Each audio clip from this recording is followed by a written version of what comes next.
Hello everyone. Welcome to the first guide video for Season 4. Let's get cracking. We've got Algathar Academy today.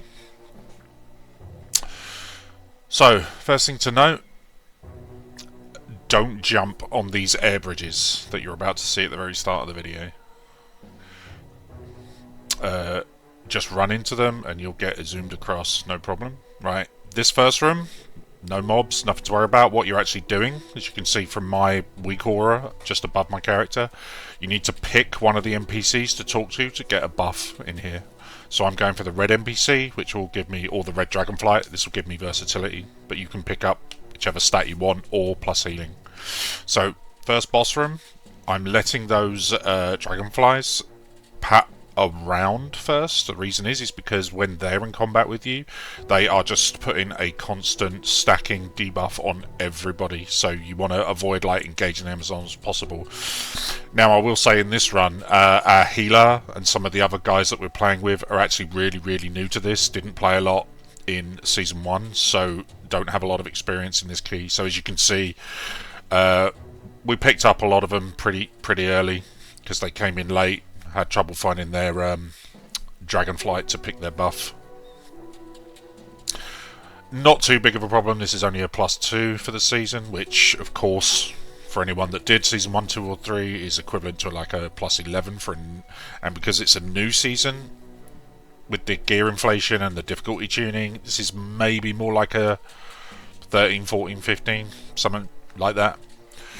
But of course we've only got one affix, which is just the default tyrannical. So yeah, as you can see, this room is just clear out these obnoxious lashes and whatever else. Just avoid this junk on the floor. Nice and easy.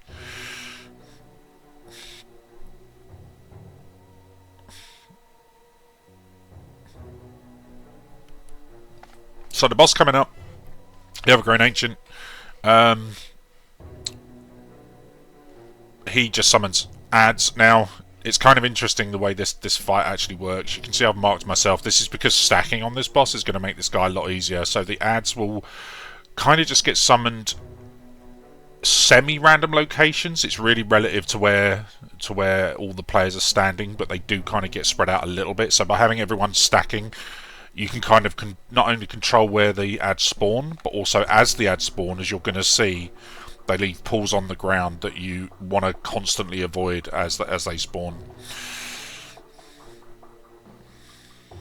So what we do is we just stack up, and as the adds spawn, we just constantly rotate around the boss. That way we're keeping everything nice and bunched. You can see somebody like disengaged out there, which forced some of the adds to kind of get squirted out of the main group a little bit, which was annoying. So the next thing that's going to happen is the boss is going to summon a kind of big main ad that's marked there, and that must be kicked. But the other thing that's happening is here, all the players are getting a debuff during this fight, and the way to get rid of it is to kill that big ad and to stand inside this green circle, and that when that goes off, that will get rid of the debuff. It's kind of counterintuitive. You tend to want to think, okay, big circle, get out of it. Now the other thing with those first lot of ads that went down is they're kind of bait ads. They don't really do anything. But this second time, as you can see, they become instantly active, and any of those little ads you didn't kill during the first wave also become active. Now these guys put a massive debuff on whoever they hit, and it stacks. So during this phase, tanks especially take a ton of damage. So you want to really avoid that. Here we are again, just rotating around the boss, keeping the ads as close as we can. Just nuking these ones down as fast as we can whilst dealing with the big ad. However, the boss is really low health and dies before it's even a thing. Relatively simple fight. Again, tanks, you want to just make sure you keep your cooldowns for those ad phases when all the little ads become active and start doing the stacking debuff. Now we're choosing to go round this way because of heroism reasons, lust reasons. So a lot of things to kick. They've changed a couple of mobs in the upcoming packs here.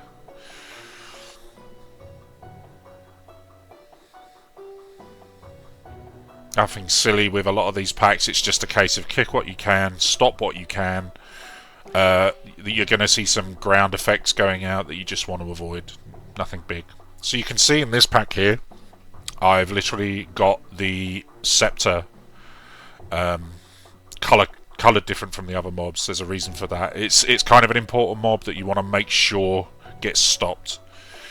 It has one unkickable cast, but you can use any kind of control effects, fears, stuns, knockbacks, displaces, all of that, and you definitely want to do that if you can. Not a big deal in this difficulty, of course, but again, in high keys, will become a real problem. Okay, this pack here that have these big Ravager worms in, you want to try and well, there's a couple of ways you can handle it. Okay, so the way we usually deal with it, so that we don't stress people out having to think about like line of sighting and worrying about extra kind of cognitive nonsense, is just have everybody stack up on the boss, all your ranged players. That way, when the mob chooses to leap to someone, it just makes it that much easier for everybody else to stay on the boss, your melee especially. Well, not the boss, but this mob. And importantly, when he leaps, he does the frontal, and everybody can just get behind the mob a lot quicker. Just a lot of these like mini worms that aren't that big a deal, they kind of leap around a bit. Honestly, could pull these with the other pack. The reason I'm not doing a lot of bigger pulls here is simply, again, because a lot of the people in here are experiencing this, or you know, just getting a refresher. So this trash before the next boss, again, it's mainly made up of things you've already kind of seen. It's things you just want to kick. Again, crap is going to go on the floor. Use stops when you can.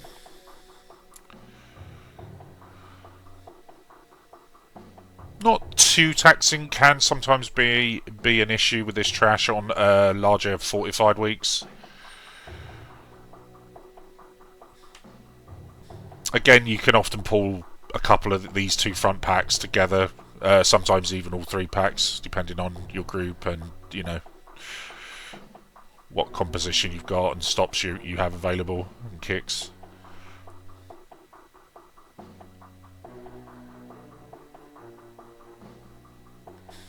Again, you'll see in this next pack before the boss that there's a scepter in there again, so definitely want to make sure that's being dealt with. I think actually in this pack we actually don't get it off one time. Or it might be later. You can see we've got players that have got some stops, but they're also like knockbacks, myself included. I've got Typhoon, I've got Raw. It kind of obviously sucks a bit if you have to keep knocking the mobs away. Again, you use any kind of things that can stop that. Ring of Peace, Vortex, yeah, anything you can to lock the mobs down to stop them being punted around too much is kind of nice.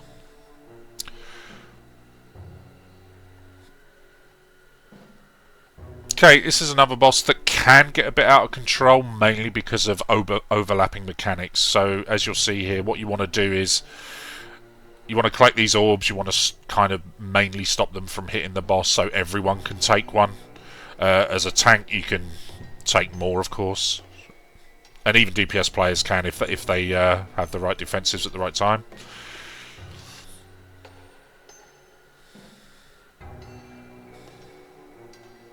As you can see, players have got debuffs on them as well. They want to obviously you want to watch out a bit more if you're getting that, and trying to soak an orb as well. Definitely want to use a cooldown mini defensive if you have.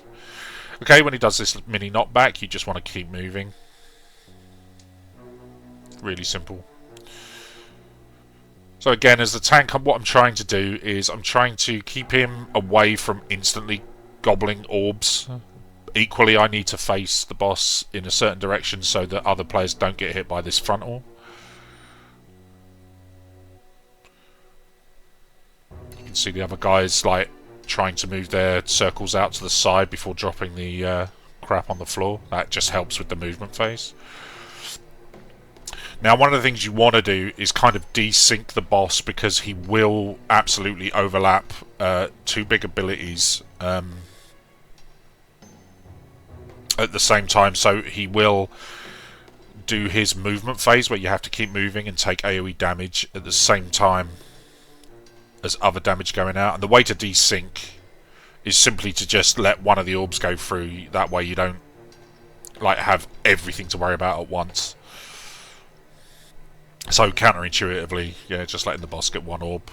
I think it's either the second or the third wave of orbs will just, yeah, kind of just naturally desync the boss. Okay, nothing we haven't seen before with this sort of pack, just more of the same. Scepter being an important one.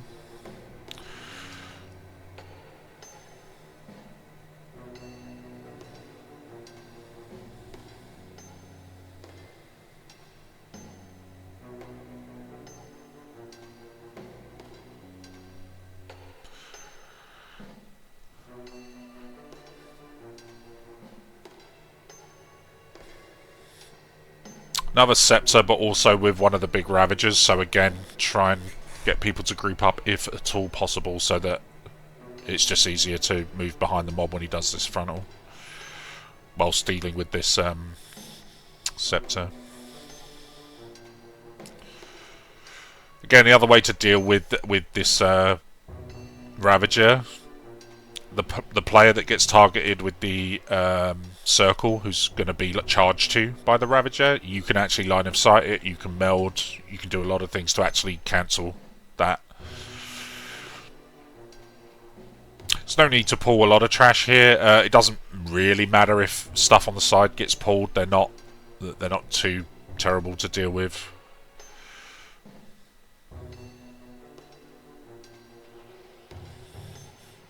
I mean, people's routes can vary. You could pull all this in favour of, you know, maybe skipping elsewhere if people have got pots. This is just a really simplistic route that doesn't rely on pots or doesn't rely on a rogue. Okay, mini-boss time. There is actually a way to snap extra mobs to this guy, so you're not just like wasting DPS cleaving down this kind of rubbish mini-boss. Trick with this guy is he'll summon little whirlwinds that are kind of just like big versions of storming, and then when he does this AoE, you don't actually have to run out of this AoE, you just have to line of sight the actual mob so you don't get blown off the platform.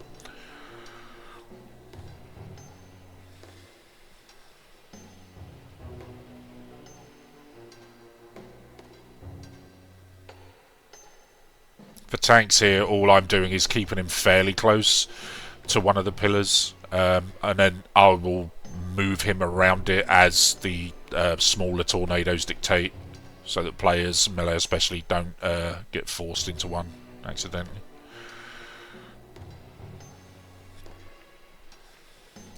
Then we head across to Croth platform. 3 packs here before the boss itself.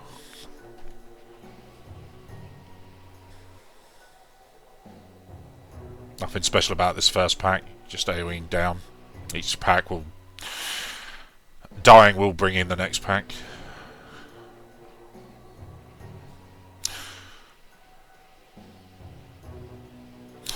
So these second and third packs have these larger mobs in them that have a frontal effect.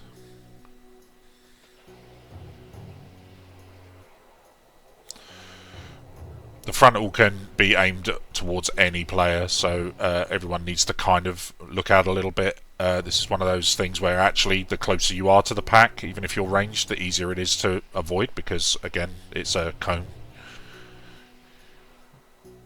Like any frontal. Same again here for this pack.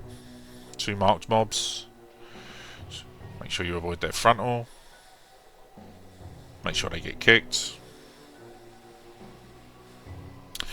And then what's going to happen as soon as these die, it's going to start the boss RP, which also sets up the platform for the boss itself. So what will happen is we'll get a lot of fire go across the platform. Just make sure you're avoiding that. So the idea of this boss is it's meant to be some sort of weird Quidditch game So you grab the orbs, you stick them in one of the goals. What seems to have been changed here for this is that at the start of the fight you can only put it in the fire side, which is interesting. So once 3 people do that, that will actually start the encounter. This will come into play again as kind of an intermission phase during the encounter. So because we've scored 3 goals in the fire side, that creates fire, which in turn starts the boss encounter. So this guy has a couple of important things. As a tank, there's a peck attack, which does a fair chunk of damage. Importantly though, for the whole group, the boss has a screech. And as you'll see coming in here, this deafening screech, it stacks. So it will do more and more damage progressively as those stacks build up. And then so what this fight becomes, it becomes a managing those screech stacks is the name of the game here. Now the way you get rid of these stacks is to again score 3 goals in just one chosen goal here. So generally the fire side is what you want to go with. You can see there's a frontal, which I'm avoiding. Again, that can be at any random player. So you want to try and make the fight last as long as you can and have as many stacks as you can reasonably manage before you actually score your 3rd goal. So we've got players to score 2 so that one player can just trigger it when needed. And what we're going to do is we're going to lust just so that the healer has a little bit more power to get through this next screech stack. You can see we've got 4 stacks now, and now I'm going to reset them before we get the next screech as well. Which will get rid of our stacks, it will stun the boss. But what will now happen, because we've scored 3 goals, and why you want to hold off as long as you can, is because it will now bring the fire effect into the game, so you're constantly having to avoid fire, as well as deal with the other mechanics, the frontal, the peck, the screeches. Now very generally you can always kill this boss without having to get to another phase where you then have to start putting, resetting the screech by putting balls into the other side. If you do have to do that, or if you choose to do that as your first thing, what you're going to see is a load of like mini vortices roaming around the platform.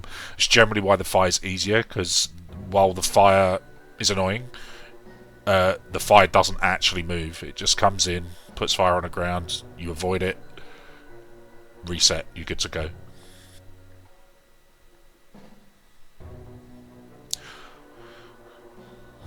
Okay, back into the first boss room that we killed. You could of course have gone completely the other way, done the tree boss, then headed to the bird boss and gone that way round.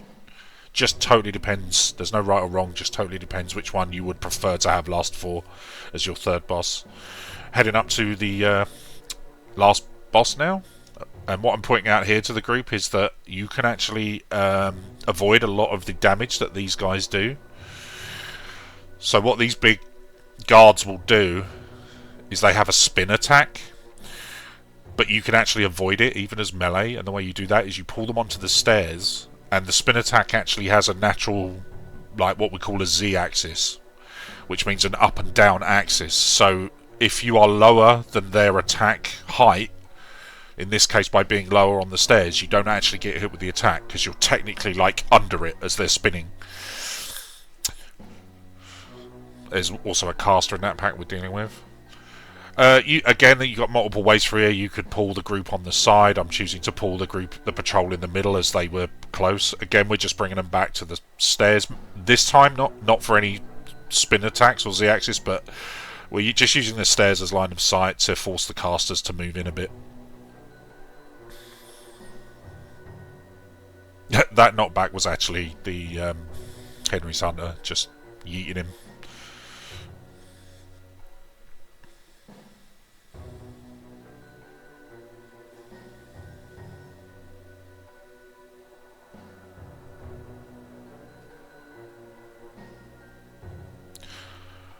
So for this last pack, I'm just going to take the big pack near the door. There's no way to really avoid it, so Yeah. And what I'm going to do is, again, because of caster reasons and because of, you know, trying to be careful of the mobs that are still outside, I bring them in. Again, you can't Z-axis the spinny guys this time, so you actually just have to move away. Try and make sure you're taking care of casters here.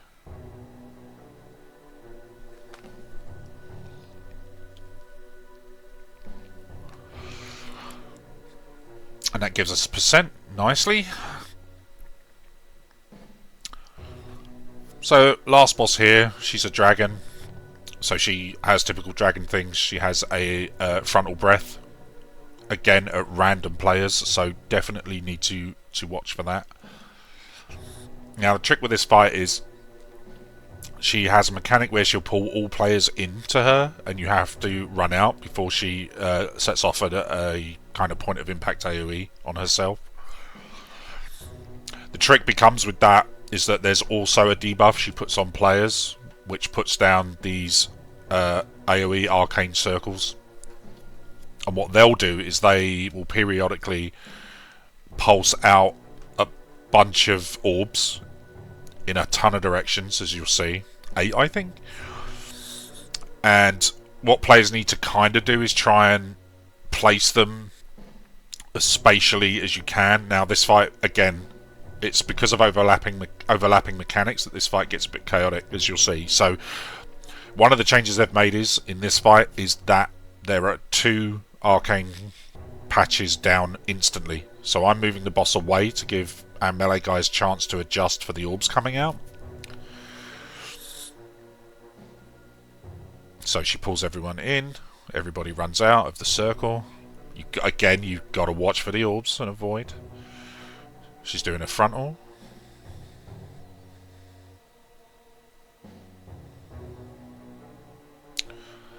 Debuff is on me, you'll see we put it down. I put it down near the edge, and then I reposition the boss away from it as much as I can.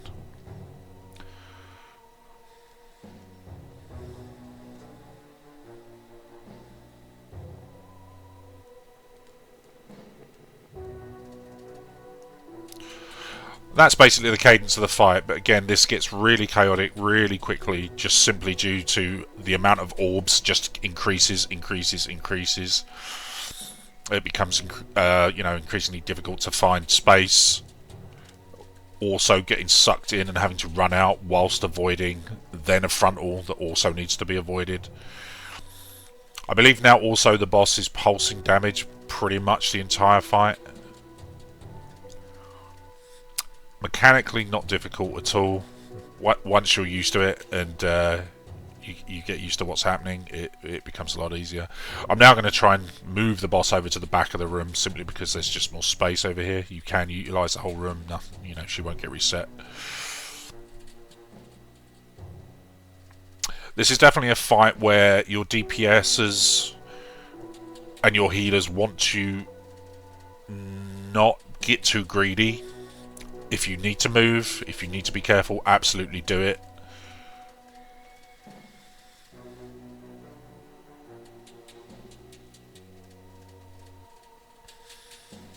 As you can see, we did lose a few people due to the just chaos.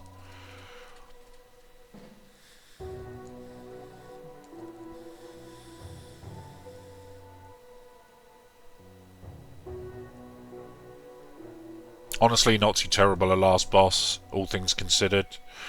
Again, this was new to a lot of people, plus new season.